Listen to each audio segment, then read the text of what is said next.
కమలాపూర్ మండల పరిధిలో 2 రోజులు వరుసగా ఎక్కడో గడ్డికి నిప్పంటుకొని గ్రామాలే మంటలు విస్తరించి పంట పొలాల్లో ఉన్నటువంటి కరెంటు వైర్లన్నీ కాలిపోయినాయి, మోటార్లు కాలిపోయినాయి, ప్లాస్టిక్ పైపులు కాలిపోయినాయి, పంట పొలాల్లో ఉన్నటువంటి పంట కాలిపోయింది. ఆ మంటలు కమలాపూర్ తాళ్లకు వ్యాపించి కొన్ని వేల తాళ్లు నోటికాడి బుక్క మొత్తం మంటల పాలైపోయింది. ఏ ఒక్క రెవెన్యూ అధికారి గాని ఎక్సైజ్ అధికారి గాని వచ్చి పలకరించిన పాపాన పోలేదు. ఇవాళ కల్లుగీత కార్మికులకి తల్లి తండ్రి ఇవాళ ఇంత ఉపాధినిచ్చేది తాడే. ఆ తాడి చెట్లను నమ్ముకొని వృత్తి మీద ఆధారపడి బతుకుతా ఉంటారు. ఇవాళ వాళ్ళ కళ్ళ ముందే వాళ్ళకు అన్నం పెట్టేటువంటి చెట్లన్నీ కూడా కాలిపోతే కనీసం మేము ఉన్నామని చెప్పి ఆదుకునేటువంటి నాదులు లేడు. తప్పకుండా నేను కలెక్టర్ గారితో మాట్లాడితే ఎక్సైజ్ డిపార్ట్మెంట్తో మాట్లాడి మళ్లీ వీళ్ళకి ఏమైనా సహాయ సహకారం అందించాలని చెప్పి కోరుతా.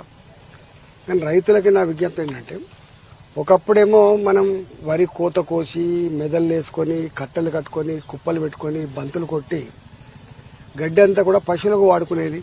గడ్డిని కూడా మనం వడ్లని మక్కలని ఎట్లయితే దాచుకుంటామో సొప్పని వరిగడ్డిని కూడా గడ్డి దాచుకునే కల్చర్ ఉండేది. ఏ ఇంటికి ఆ ఇల్లు వరి కుప్పలు ఉండేటివి. కానీ ఎప్పుడైతే బర్రెలు పోయినాయో, ఆవులు పోయినాయో, ఎడ్లు పోయినాయో, పశువులు పోయిన తర్వాత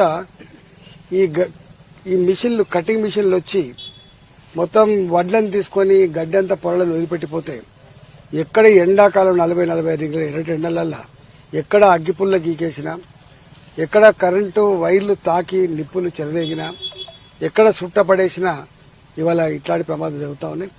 ఇవి చాలా గ్రామాల్లో కొన్ని వందల వేల గ్రామాలలో ఇట్లాంటి కాంప్లైంట్స్ వస్తున్నాయి. కాబట్టి రైతులకి మా విజ్ఞప్తి ఏంటంటే, ఇవాళ మన ఊరిని, మన పంటని, మన పంట పొలాన్ని, మన ఆస్తిని మనం కాపాడుకునే అక్కడ ఉంటుంది. కాబట్టి ఇవాళ జాగ్రత్తగా ఉండి కాపాడుకునే ప్రయత్నం చేయాలని చెప్పి కోరుతా ఉన్నాం.